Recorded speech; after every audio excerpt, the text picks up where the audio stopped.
Well, good evening, ladies and gentlemen. Glad to have you guys aboard with us tonight. How's it going, Ron? It's going well, Christopher. How's everything going with you? Very, very good. Kind of excited for this evening's show, actually. I am. I'll tell you what. This is our third show so far, and this is going to be one of the better ones, I think. Although, is it possible to even top any of our shows as it is now? But No, I'm of looking course, forward we're to this. probably the best show on live streaming internet at this time. So I don't know. Absolutely. We'll have to work to Yeah, get better. With you. that's right. But this is going to be an interesting one tonight because we like to talk about cultures and how things are shaped in each generation, and this is one of those things that has been part of our collective conscious for forever since the beginning of time. The It idea hasn't. of creating something, creating the human form out of nothingness. Very good. Looks like we got Jeff back tonight. Jeff Hilton, how are you? Paranormal Girls in here. We got looks like Mary Beth Reimer, a whole bunch of folks stopping in to say hello to us tonight, which is fantastic. And as Ron was just saying, we're going to be talking about a subject that very, very near and dear to my heart.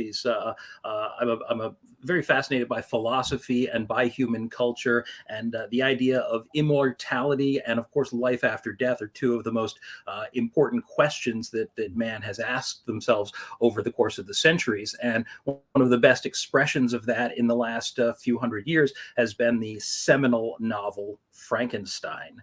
And when I was a kid, and I feel like I start every one of these with a when I was a kid story, but it's hard not to because I got into monsters so much when I was a kid. But when I was very young, I loved werewolves and I loved Dracula, and these things didn't frighten me. I was fascinated. I wanted to be a werewolf. I wanted to be a vampire, but I was terrified of Frankenstein. Yeah. Frankenstein was something that, to me, this big lumbering sort of killing machine, as he is in all the classic movies, was something that I always found terrifying. And of course, Frankenstein's always this huge hulking creature, and it's a terrifying image and it's nightmarish. So for me, it's always been one of the real sort of boogeymen in my subconscious. You know what? It's actually the opposite for me. I was always terrified of the monsters, and I think it was because the Frankenstein's monster, was so human. You know what I mean? Like, and he is kind of like this tragic figure who's thrust upon the stage that he doesn't want to be a part of. But my grandmother, who was born in 1926, this was her most frightening nightmare whenever it comes to any a cinema type of creatures. There is something about the Frankenstein creature that is immediately attractive and immediately repulsive at the same time. And I Very think much that so. as we will discuss this show, we can talk more about it. But and I hope we do get to the cinematic versions of this as well too, because there have been some that have done quite well. Whenever you see really from the monster's perspective. And then there's been some that are just schlock as well too. But that's one of the that's the reasons same why. with any films. Yeah, That's right. it's That's right. But Chris, that's one of the reasons why I enjoy doing these shows so much with you, is because we get to delve into so many different aspects of what a monster is. And it's fun because I like to think that monsters brought me to history, and I'm Yep. fascinated by history, even though I was, as a kid, not interested in history at all. In school, I found it a very boring subject, but as a young adult and growing into adulthood, as I started to study legends and folklore, you can't study legends and folklore without studying all the history that surrounds it, and that's how I came to be sort of a armchair history nerd, is because of monsters. So I think I can thank Frankenstein, Dracula, and all these creatures for giving me the love of history that I have today.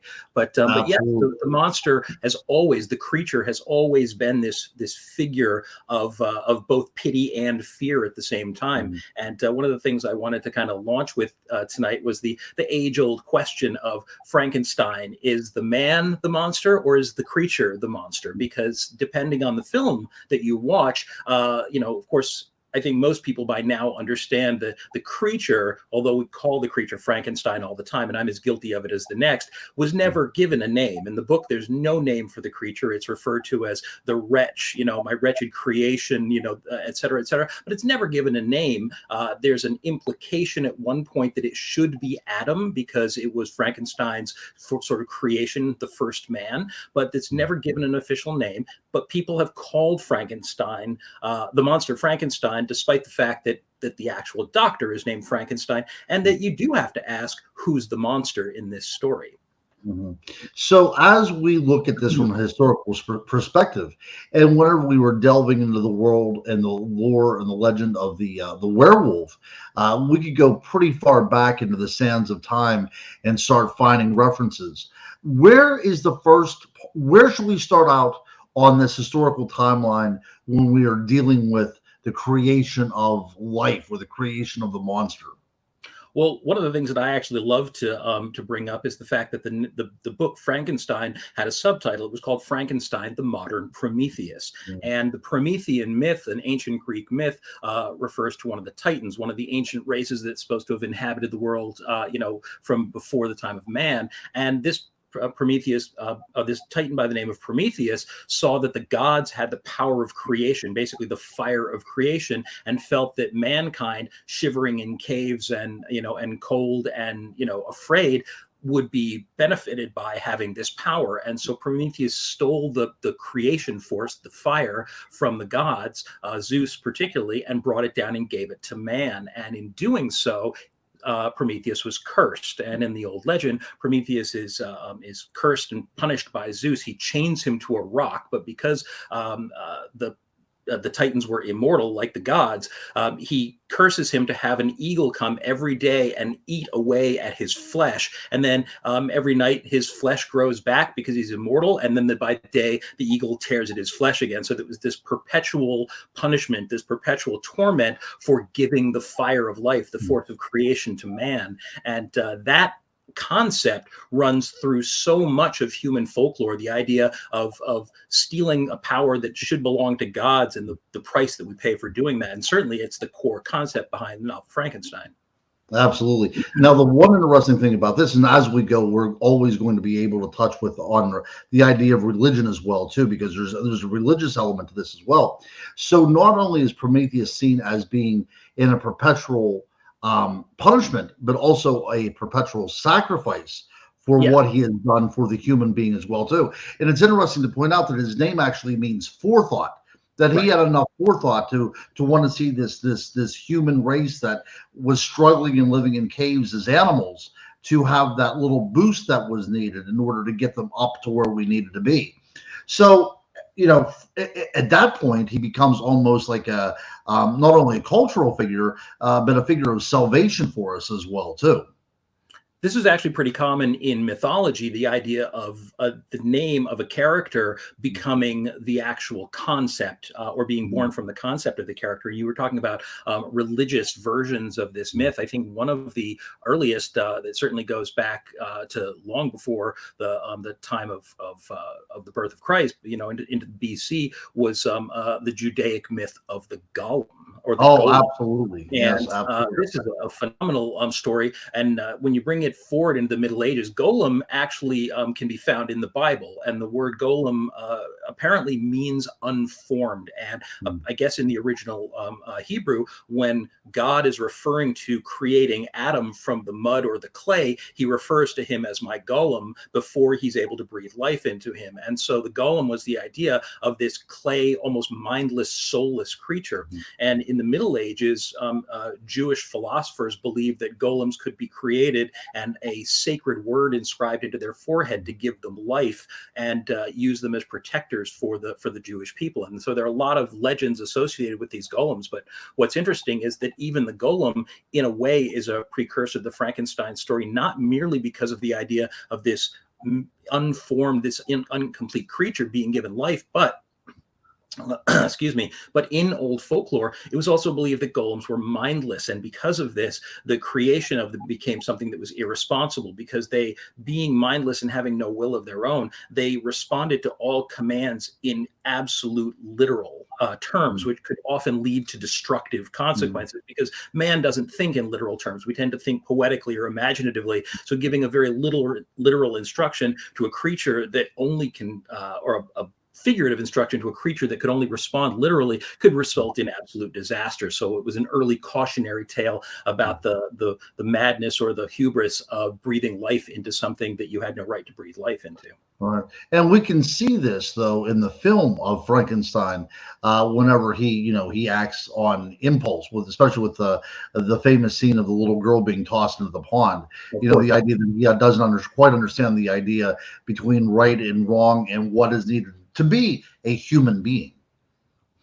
In the Middle Ages, philosophers were kind of the precursor to what we think of as scientists today, even though most of their ideas were based more on magic and observation of the universe within sort of magical frameworks than on real science today. But philosophers became obsessed with the idea of creating life. And I think one of the earliest versions of sort of translating this into what was believed science was the homunculus. Homunculus, I believe, literally translates to little person, but it was the idea that by using mystical forces, things like breath, putrefying materials, all these different organic compounds, that you could magically create life. And I think there was probably at least some connection between this and the idea of spontaneous generation, because people would always observe that from death, life would often arise, flies from a dead body, maggots and things like that. I'm sorry, I know it's a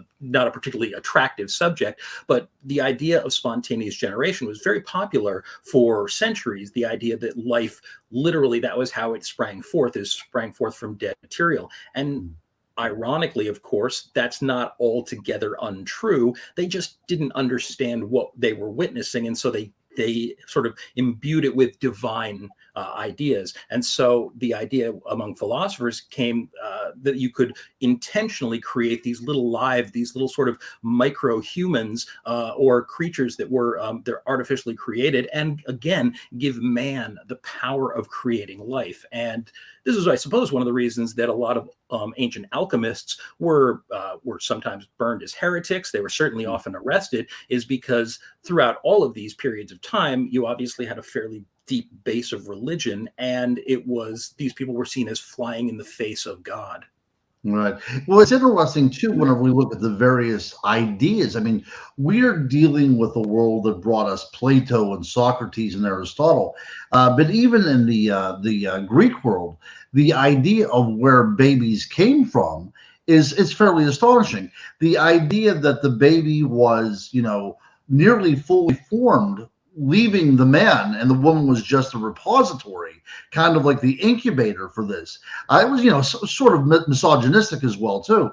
But getting back to the idea of the homunculus was a way in which to produce life without needing a female vessel whatsoever.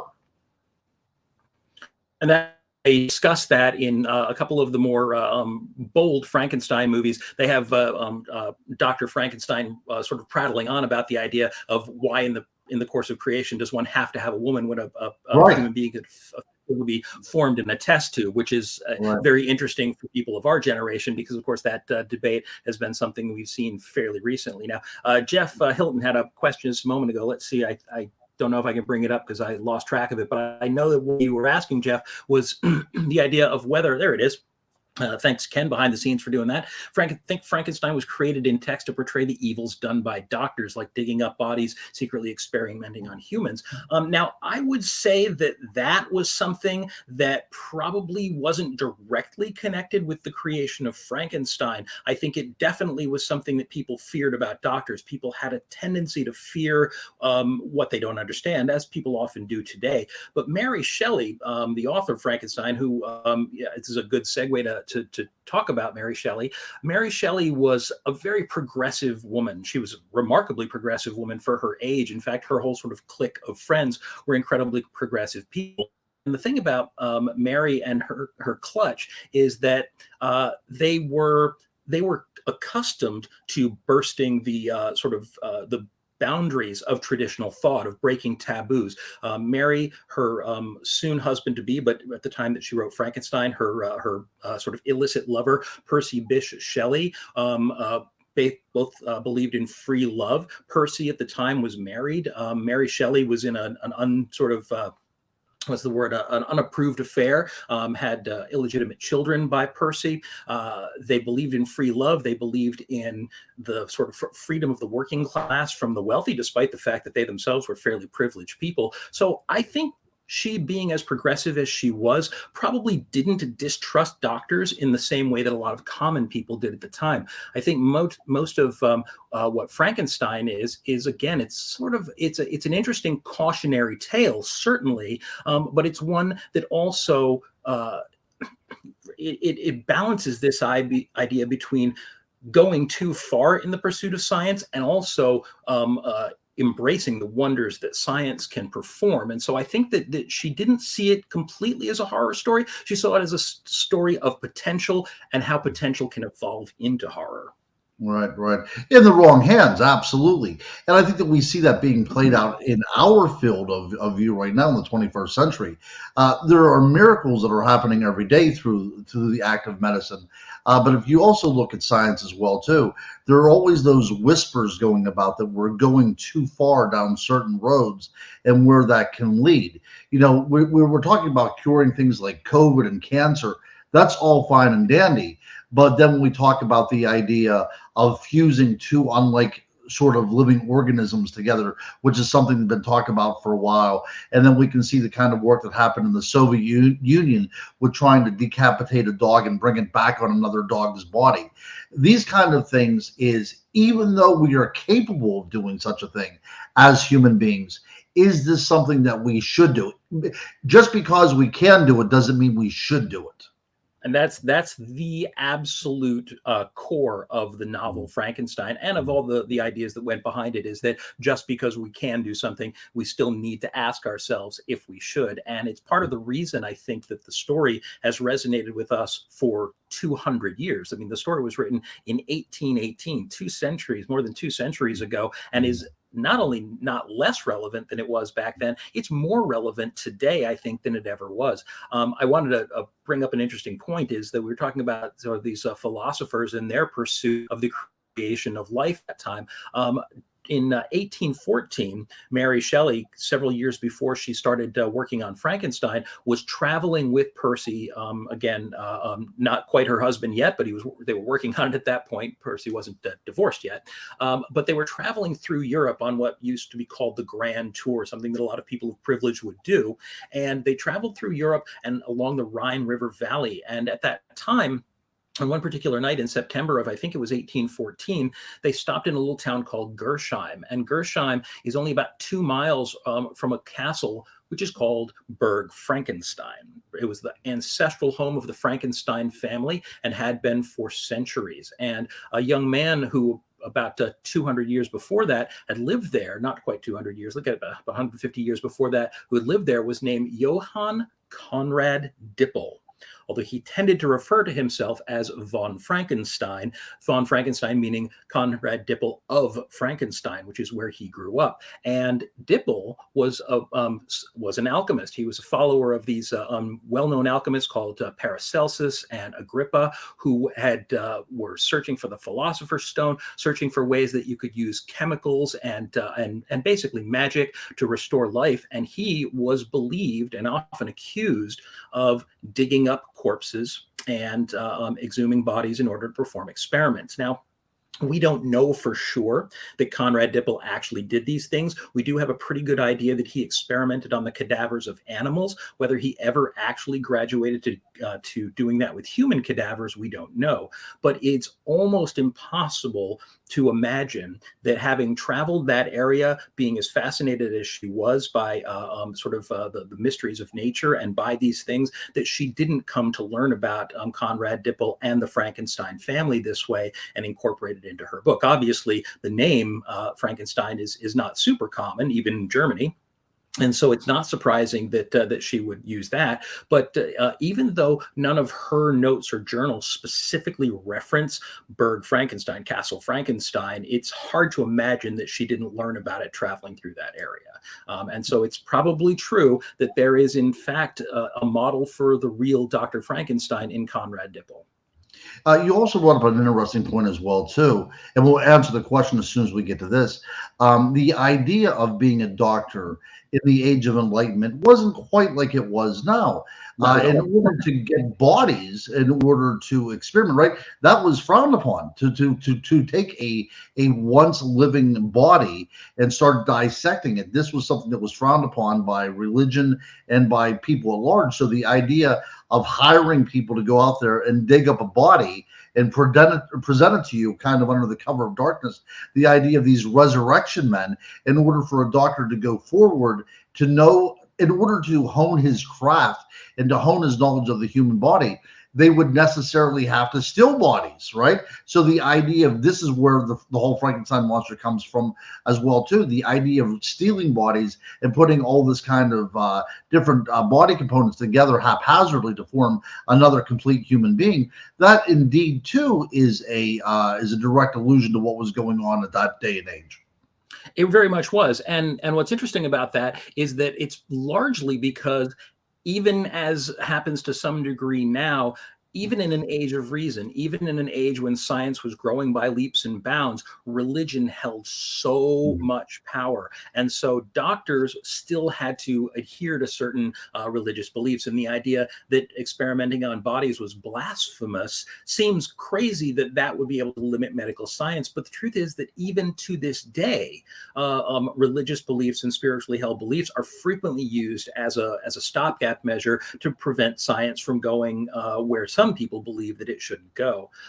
Now, we had a question up that just a moment ago, which was the idea that don't inventors frequently name their inventions after themselves? And yes, that's a very, very good point. I think the interesting thing with the Frankenstein monster versus man argument that you're getting at, I'm sorry, I guess it looks like Dan, that you're getting at, is that even though Mary Shelley in the novel Frankenstein never gives the creature a name, because the name Frankenstein is the name of the book, and because obviously the creature is the most fascinating aspect of the story, it became common for people to associate the name with the creature. It's not an unreasonable thing to do. The creature is in many ways Victor Frankenstein's child, and so by default, inheriting the name of the father is not unusual. And so I don't think it is unreasonable, as Frankenstein's great creation, to call the creature Frankenstein. Truthfully, it's almost a moot point, because it's become so ingrained in our society that if I say, I'm scared of Frankenstein, nobody thinks I'm scared of the doctor. Everybody knows that I'm scared of the 7-foot tall guy with the flat head and the bolts in his neck. We understand now it means it. It's like we think we've come up with, had this joke before. It's like saying, if you give me a Kleenex, it's not a Kleenex, it's a tissue. Kleenex is a name brand, but we're so accustomed to using name brands like Kleenex and Coke and tissue, and Xerox for things that are actually quite ordinary, that it becomes part of the public lexicon, or the common lexicon. So I don't think that that's unreasonable at all. But yes, it is a very, very good point. Right. And it's also two sides of the same coin, aren't they? I mean, the doctor and the Frankenstein are kind of like one and the same, right? As you use the analogy of that being his child, and I think that is definitely what's going on here. And by having the subtitle of the book, The New Prometheus, well, it's definitely the doctor that is the new Prometheus, right? But the Prometheus in which he created, unlike the one that's putting out some sort of culture to the human race, it actually becomes a destructive force within the human race.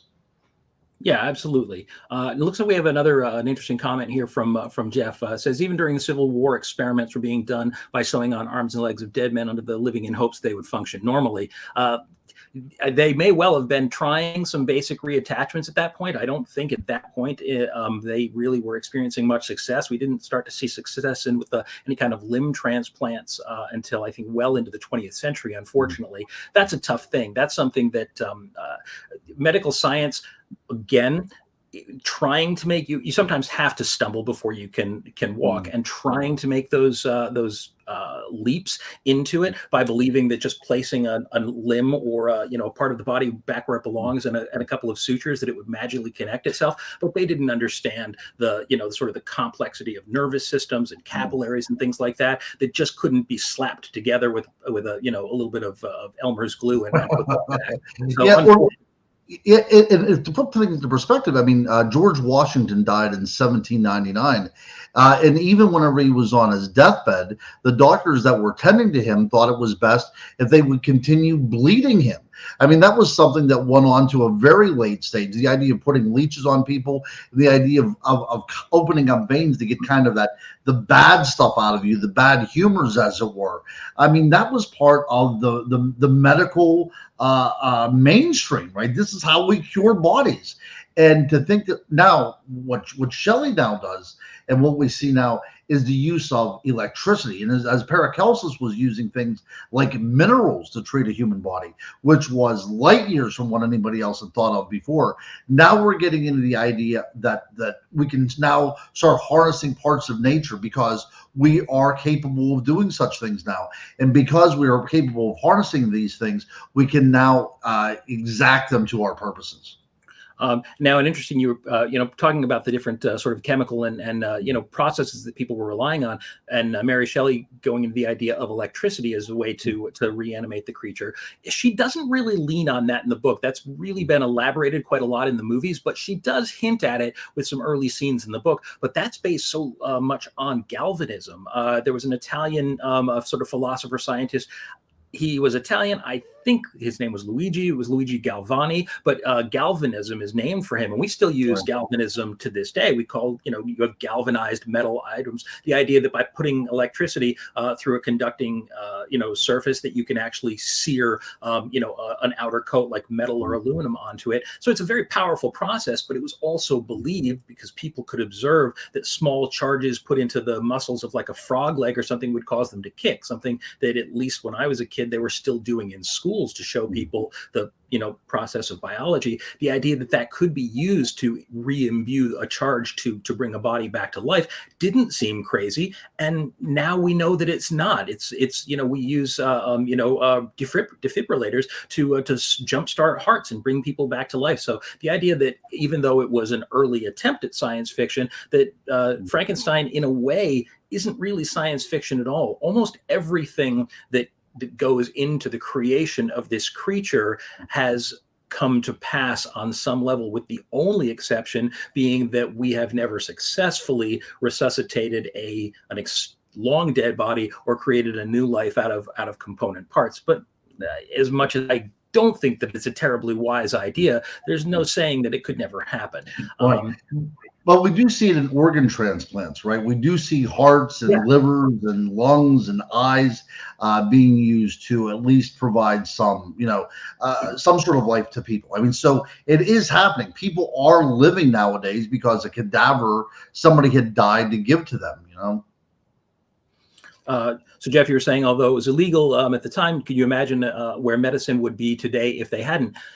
No, that's the thing, is that most of the great pioneers of medicine or of any technology or of travel have achieved what they have by breaking the rules, by doing something that somebody said they shouldn't do, or somebody even told them they weren't allowed to do.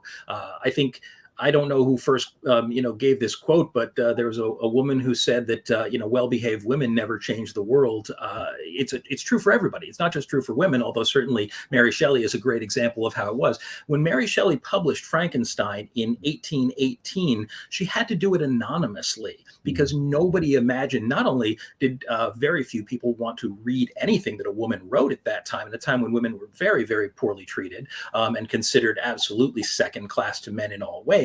But the idea that a woman would tackle a subject as horrific as the topic of Frankenstein was considered absolutely unacceptable. So they suggested, after anonymously publishing the book, they suggested that Percy, her husband, should put his name to it. And even it was implied by one of her publishers that a woman didn't have the sensibilities to write a story like this, and that Percy had written it. So if she hadn't broken that mold, I don't think that we would. Again, it was a massive, a watershed moment for, I think, the way women are perceived in society. Maybe at that time people didn't realize it, but the fact that we still talk about her to this day. I wanted to quickly bring up something, which is just the existence even to this day. Here we have an image of Burg Frankenstein, Castle Frankenstein, and what's interesting about this castle is that, as I said, although it doesn't in any way correspond to the events that happen in the novel Frankenstein, it is remarkable to know how many medical experiments went on here. In addition to the fact that Conrad Dippel, lived here, was born in the castle, and would grow up to perform some of his extraordinary experiments here, it was also used as a hospital and as an asylum for many, many years. And so medical experiments of all sorts went on there. And again, it's hard to imagine that Mary Shelley did not learn about this and somehow incorporate it into the legend of the castle.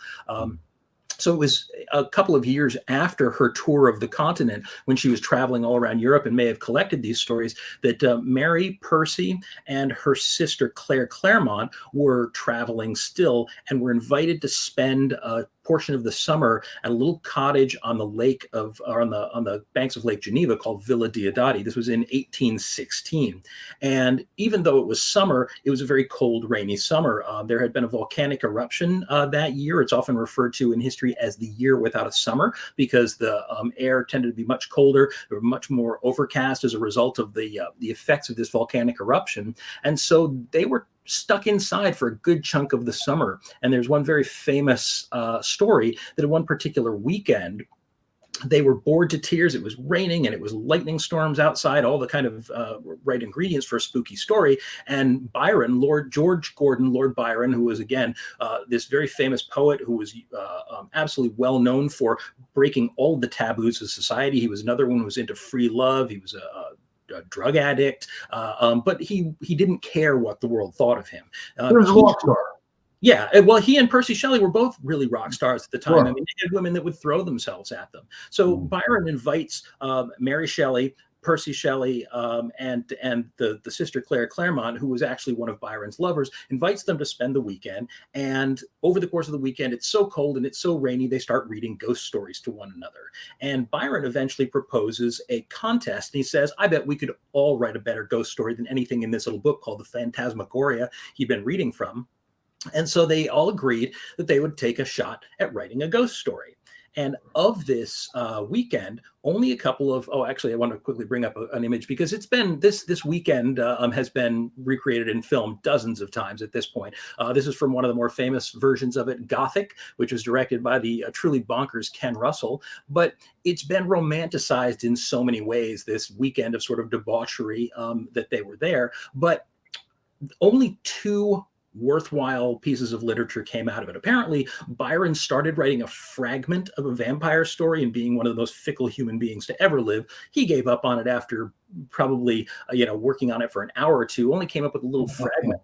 But his personal physician, John William Polidori, who was there with them for the weekend, actually stole some of Byron's papers and ended up completing the story. He published it several years later, but it was actually credited to Byron originally. It was called The Vampire, and it's one of the first works of fiction, of English fiction, to actually popularize the vampire image. And it's considered the first great work about vampires in the English language. But of course, much more famous than that was Mary Shelley's Frankenstein, which would be published in 1818 and has never been out of print to the best of my knowledge since that time. So it really was a very profitable weekend, or a very productive weekend, I should say.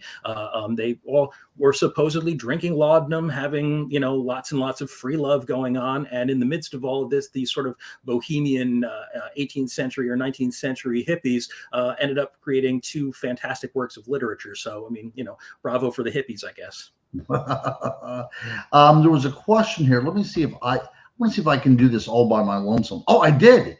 In the book, the creature had great intellect, but was shunned for being hideous. The movie monsters are usually fairly dim. Now, in your opinion, my friend, what do you think was the best movie version of Frankenstein? There have been so many, and you're absolutely right. That's John, my friend John. Welcome aboard, John. So it is true that many versions of it have portrayed the monster as a sort of a mute, mindless creature. But in the last few decades, more and more are trying to address the monster's intellect, because yes, he starts out as a mute because he's essentially a newborn child in the book, but he does eventually develop an intellect in a very sort of poetic. He reads Milton and Paradise Lost, and he becomes this very, very erudite creature, but he still has the emotional maturity of a child, because he's never been given the ability to mature, and he certainly doesn't have any time to. He goes from infancy to adulthood in a matter of weeks, living alone, fending for himself like an animal. But there have been some films that have really tackled it. And probably, I guess it must have been the early 1990s. The Hallmark Channel did a 2-part adaptation of Frankenstein. And although I don't love it as a film, they do again portray the monster as learning slowly and becoming very, very intellectual. You have the version with that Kenneth Branagh directed with Robert De Niro as the creature. Again, not a terribly well cast version of the Frankenstein monster, but a monster who eventually learns and becomes very erudite. Even in, bizarrely enough, a film that was just so campy that it was nearly a comedy is the movie Van Helsing, which came out in the early 2000s. You had a monster that was quoting scripture, and was very, very erudite, in fact, and is portrayed as close to how Shelley portrays him in the book as I think I've ever seen. So yes, it is true that the mindless rampaging monster is very common in a lot of the most horrific versions, but when any time somebody tries to be true to Shelley, they usually do their best to give the monster the intellect that he deserves. I think actually at one point in one of the films, Dracula first, the monster is having a fiendish intellect, but no, usually the monster is kind of a gentle giant, but he's also a neglected and abused child, and that's a big part of what the monster is. He's the ultimate answer to the nature versus nurture idea, that this creature, which begins its life completely innocent, is so shunned by the world and so treated with such cruelty that not only does he seek to return that cruelty, but he never develops any kind of a moral compass by which to restrain himself. And so he becomes a monster by virtue of the world around him. Right. So he was neglected, but he was also abandoned, which is one of the worst things to go through. So we have this idea of the tabula rasa, right? He's this blank slate. And really, it's humanity that is etching everything that he becomes on this blank slate. So he starts out, as you said, a newborn, as it were. Even though he's made up of all these different pieces of human beings, he starts out with these open intentions, and it's the way that he receives the responses from the human race, which leads him down this disastrous road, because he learns from what he sees around him. And again, a great commentary upon who we are. As a matter of fact, in the book, one of the most heartbreaking moments in the book, because the book is very tragic. I mean, it's tragedy after tragedy. Both Victor Frankenstein, endures tragedy after tragedy, even those tragedies, the death of his mother, which lead him to create the creature because he wants to do something right. Victor Frankenstein is like the ultimate supervillain. In all great comic books, supervillains usually don't start out wanting to be evil. They want to do something right, and they've usually been treated poorly, or some great injustice has been done to them, and they want to fix the world. But in attempting to enforce their morality on the world, they become the thing that they hate. This is very much Victor Frankenstein.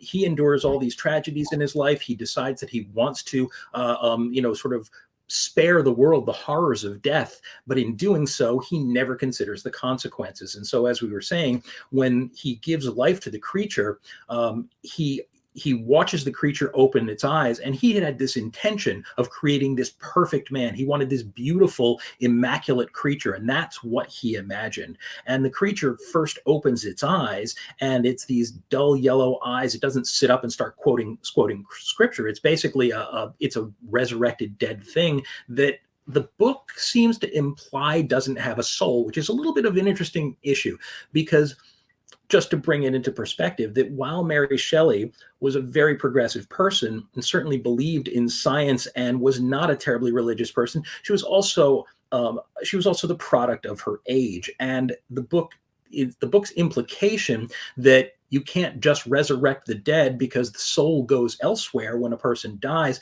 is a very religious and a very spiritual concept that is intact in the book. So the creature opens its eyes. Victor, suddenly looking into these dead eyes, is horrified by what he sees, and he flees the laboratory literally moments after this creature has been brought back to life. And he leaves it strapped to the table where he created it. He goes, he collapses, falls asleep into his bed. He wakes up to see the creature standing by his bed, which of course would be a terrifying sight. It's this 7-foot tall, monstrous sort of corpse-like creature, and he flees.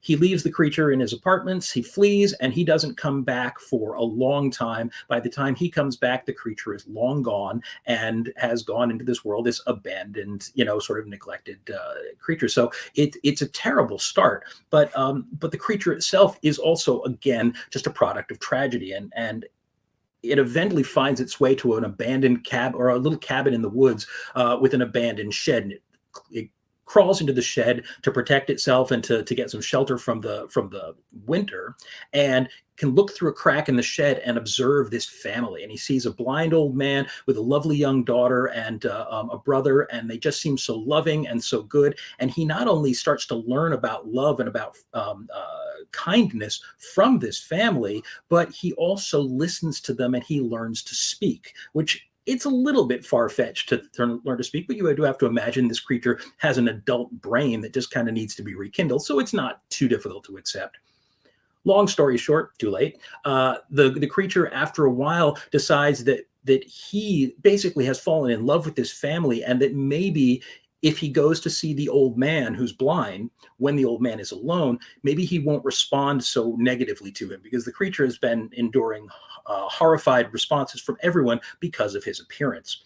So he goes to see the old man when he's alone. The old man treats him with kindness, but when the family come home, they immediately see the creature. They're horrified. They chase him from the house, and the creature has the one family, the one sort of group that ever treated him kindly, or rather that he ever viewed with kindness, suddenly shun him and drive him out into the cold. And that's what breaks him. That's what absolutely breaks him in the book. And at that point, he feels like no matter what, there's no way he could ever, have companionship. No way he can ever know anything but hatred and fear. And that's, I think, the moment when he truly crosses the line and starts to become a monster and decides that he wants to take revenge on his creator. Yeah, because Frankenstein, just to reiterate a few points that you discussed so eloquently there, Frankenstein, the monster, is in essence nothing more than a reanimated corpse. They're right. Then that is the idea of the soul. Where does the soul come in? That is the breath of God breathed into the human being, which was the belief for so long, and even nowadays, if you're so inclined. So human beings, even the ones that are the most genius, cannot imbue that. That is something that is only God given. So even if we can go about imitating life or bringing a corpse back to life, we're never able to completely give it that soul that it's needed to make it a human being. So I think that he, at the very offset, the tragedy is, no matter what Victor Frankenstein was going to be able to do, he was never going to be able to completely make a human being, because you'll never be able to put a soul into that creature. Well, certainly, I think the book, concludes this. I think that obviously, living in a world where science and religion are not necessarily constantly at war with one another, but they still exist in both camps exist. I don't know if that's really true. I mean, it is possible, I suppose, that that the soul is just a part of the makeup of who we are. So I love the thought that if we could ever repair someone who had actually, not just been brain dead for a few minutes, but actually, expired a long time ago, somebody who'd been cryogenically preserved. I love the idea that a person could possibly be brought back fully conscious with their, their soul intact. But I will say that idea has been a huge part of both horror fiction and science fiction for generations. It's almost one of the most common tropes in fiction or speculative fiction, is the idea that a resurrected person comes back missing an important part of themselves. And I think that's a big part of us as human beings, absolutely wanting to believe that we are something extraordinary, that we are special. And I don't think there's anything wrong with that. I think it's important that we have value for ourselves and who we are. And the idea that just can't be turned on with a light switch. I think that it helps us to feel like complete and special creatures. Right. So I think going down that line, when we look at how Frankenstein has so shaped the way we look at the world around us, when we start looking at other movies, the more recent movies, such as Blade Runner, you can actually see the idea of the Frankenstein and the Blade Runner as well too, with the idea of replicants and how you prove your humanity. And that very famous scene whenever the Rutger Hauer character is sitting there dying and he's going through all of his memories, he starts waxing poetically, even though he's a created replicant. And also Steven Spielberg's AI. Yes. So it doesn't have to be the Frankenstein monster. You talked about tropes. These are things that are still being repeated with us even to this day. It's just under different titles, but it's still that same essence, isn't it? Well, and very much is, because the core of the story is about what makes us human. And that's certainly it's one of the dual concepts of it. One is our responsibility. A huge part of the story of Frankenstein is about being responsible for your creations. I mean, it is a story of a child who's abandoned and a neglectful father. The reason that I think that the question of who's the monster, who's the monster here, Frankenstein or his creation, is that neither of them are the monster and both of them are, because both of them do something terribly evil, but neither of them starts out that way. Victor Frankenstein never sets out to do anything wrong. He ends up just being horrified by the results of his work. And a subject that comes up a lot on this channel, because I think it's the nature of monsters, is hubris, the idea of being so certain that you are right and that you are infallible that you make a terrible, terrible choice. And that's what Victor Frankenstein ultimately does. He makes he goes against every piece of advice from his professors, from theologians, from everyone who he speaks to, who he tells of his ideas. They all say you're playing with fire. You're playing with something that man shouldn't play with.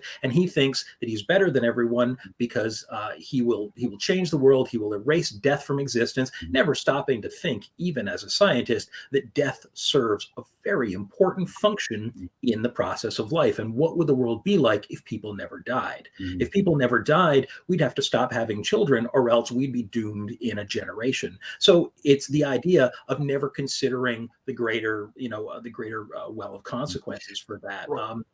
It's not thinking beyond yourself, because I mean, it was because his mother had died that he was looking for the cure to death. And I think that was probably one of his fatal flaws as well too, that not only the idea of this hubris, this overwhelming pride, but he also would not look outside of his own circumstances. He was only thinking about himself. Now, it's interesting. We were talking about the fact that the story has lasted for as long as it has. I mean, published 200 years ago, but the adaptations, the film adaptations, and before the film adaptations, artwork, plays. Although one of the very first films, and we discussed this a couple of weeks ago when we were on Dead Air, one of the very first films ever made was an adaptation of Frankenstein. This was Thomas Edison's Frankenstein on his kinetogram, and this was a fairly short, it was only about 10 or 15 minutes long, little micro adaptation. But it's remarkable to think that this man, who was such a scientific pioneer, used this brand new technology that people were afraid of to create another version of a technology that people were afraid of, which was the resurrected child. But people were terrified of photography. People were terrified of moving pictures. People would go to cinemas and they would see a train rushing towards them in the cinema, and their fight or flight instinct would kick in. So it's a little bit ironic, I think, to imagine that this frightening brand new technology would be used so early on to actually portray the story of Frankenstein. I guess it's very meta. It's life imitating fiction. Sure. And then we also see the advent of electricity within the story as well. Of course. Yes, absolutely. Now, of course, over the years, there have been countless adaptations of Frankenstein. The number of actors who have played Victor Frankenstein, the number of actors who have played the creature are absolutely legion. And it is because the story continues to appeal to us. And every few years, John Subert, a few minutes ago, you were talking about adaptations where the monster is mute and mindless. But as time has gone on, we're actually tend to be making more Frankenstein movies where Dr. Frankenstein is seen as the monster, and the creature is considered to be more sympathetic. One of the images here down in the lower right-hand corner is of the creature from a fairly recent television series on Showtime that was called Penny Dreadful. And Penny Dreadful absolutely portrayed the creature as Shelley intended. It's a sensitive, artistic creature. It reads, but it's also brutally violent as necessary because it's never developed any kind of a moral compass. And I think it's probably one of the truest portrayals that I've seen. But the concept of Frankenstein has absolutely expanded into other medium. Now, Ron, you were talking about movies like Blade Runner or AI. I think one of the earliest fascinating adaptations of the Frankenstein story is one that we would all know very well, and that would be The Incredible Hulk. Now, The Incredible Hulk is a really interesting case of this because this was the atomic age Frankenstein. I know you don't necessarily think of it that way when we see Hulk in movies today, but even the original portrayal of the Hulk is shown here is very much like a Frankenstein creature with the glossy black hair and the flat top. And in this case, Dr. Frankenstein and the monster are one and the same. And of course, as a result of atomic energy. So we have retranslated this story to fit modern times again and again and again. And it's not always in a negative context. I think one of the most interesting interpretations of the Frankenstein myth is another superhero character, which would be Captain America. Captain America is absolutely told as a Frankenstein story. It's you have here the scientists who are experimenting with this brand new technology in order to create the perfect man, and they take this tiny, weak young man who's a sickly creature, and they turn him into a super soldier for military purposes, which doesn't make it a particularly altruistic idea, but absolutely, even this is a Frankenstein story. And I think we see this again and again and again. I think we see all these interpretations where much broader ideas can actually be brought back and are absolutely Frankenstein stories. All because a young girl decided to write a story during a thunderstorm. Yeah, a young girl who it might be have to be mentioned had only a few years earlier suffered a miscarriage and lost a baby. Well, that's an important thing as well too, because it was written by a woman. The idea of this whole idea of life, the progenitor of life. I think that there's so much. I mean, we have an hour program here, and I'm not sure how interesting it would be if we would get a discussion about, the idea of feminism at work here or anything. But I think that it all comes together that we're talking about somebody in the 18th century who was a woman who was marginalized at best, that was able to make a commentary about the idea of life and bringing life into this world. Again, this will be something that we could probably go on forever about. But this was more interesting than I thought it was going to be. Whenever we came up with the idea of talking about Frankenstein, I thought, oh, we're going to be able to get an hour out of the show. But this was really cool. I actually do. We still have some time. I just wanted to make that point there because even the guest over here and Jeff Hilton, he's a regular now. So this is good. And he always has some good questions as well. And we actually just had a question from Dom as well. Dom X, where does Jekyll and Hyde fit into this? And I think that's an interesting question. I think the story of Jekyll and Hyde is more of a werewolf story in a way. There is no single great work of literature about werewolves, but I think if you had to choose one, because a werewolf story ultimately is the story of the bestial nature in man. And you're certainly right in observing that the Frankenstein creature is a creature that doesn't have any limits on its ethics. It doesn't have any moral compass. And so its bestial side is definitely a big part of it. But I think that Jekyll and Hyde, maybe you're more right than I'm even giving you credit for, because it is a story of science gone awry and a story of man's hubris. So, you know what, I'm gonna back off on that a little bit and say that I think in a lot of ways it is a bit of a Frankenstein story as well. I know we are running out of time, so I wanted to jump into a couple of quick other things here. I also want to quickly make note, folks, that if you are enjoying this, definitely do not forget to subscribe to us, because we're going to be doing these talks every single week and hopefully get some really good monsters in. As I think I mentioned a couple of weeks ago, if anybody has ideas for unique creatures that they'd like us to explore, we would love to do that as well. But one of the most fascinating ideas about the Frankenstein story and why it applies to us so much today is because it has literally become a part of our language. We refer to anything which we consider to be pushing the boundaries of acceptable science with the term Frankenstein. One of the ones you hear all the time is with GMOs. People are terrified of the idea of genetically modified organisms, and there are people who say, I won't eat any genetically modified products. But you have to ask, is this primitive fear standing in the way of reason? Here's a great article, which was, will Frankenfoods save the planet? And even had this cartoon of a carrot with the bolts in its neck and the stitches and everything. So it's become such an important part that nobody needs an explanation for what that means. Everybody sees that, and everybody knows that exactly what it is, that it's the idea of science gone mad, science that is pushing boundaries that we don't believe that it should push. We have prosthetics. We are slowly but surely, we were discussing this, slowly but surely, we're creating artificial limbs that can actually respond to nerve impulses. So there are elements of the science behind Frankenstein that are still very, very functional and actually have improved life for so many people.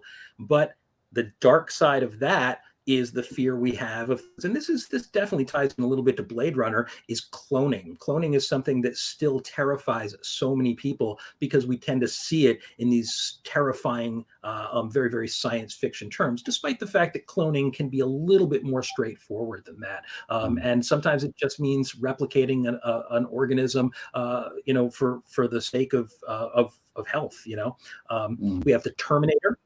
The Terminator is completely a Frankenstein story. You have both the idea of the unstoppable creature, but you also have the idea of mankind creating a technology that it can't control that rises up against it.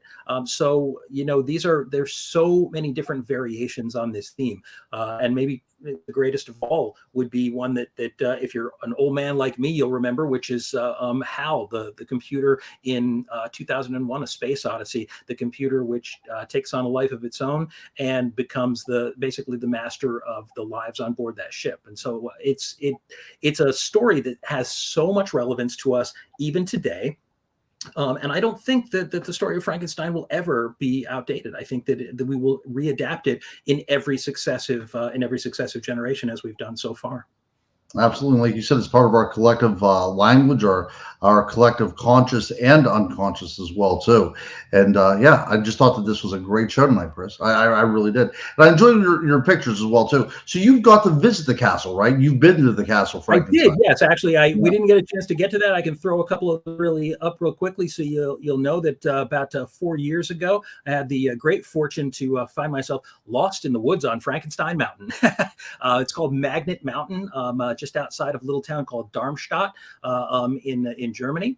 And after about 2 hours of walking through the woods, and yes, they could be very spooky, believe me, I finally came out of the woods below this creepy old castle. It's been there since the 1300s, the ancestral castle of the Frankenstein family. And I was not even in Germany looking for Frankenstein. I was there hunting a totally different monster, but Frankenstein was what I would like to call a bonus monster. He found you. Yes, he did. Luckily, I came away with all my limbs intact. So perfect. So what is our show about next week? Well, I thought the idea, and you know what, I'm happy for feedback on this, but I thought since we're finishing out the month of March, that it might be fun to do some dark folklore from Ireland. I thought that maybe banshees and pukas and all the great dark folklore of Ireland. So if anybody has any thoughts on that, I think that would be a fun idea. What do you think about doing that, Ron? I think that's a great idea. I'll tell you what. Yes. So I'll tell you what. I think that's a good thing. I'm Irish. We just passed up St. Patrick's Day. Let's talk about the cool things that Ireland has, and then the week after that, let's get into the Loch Ness Monster. How does that sound? Always love the Loch Ness Monster. I got a good amount of. I'm from the McClure family. Got Northern Scotland in my veins. So.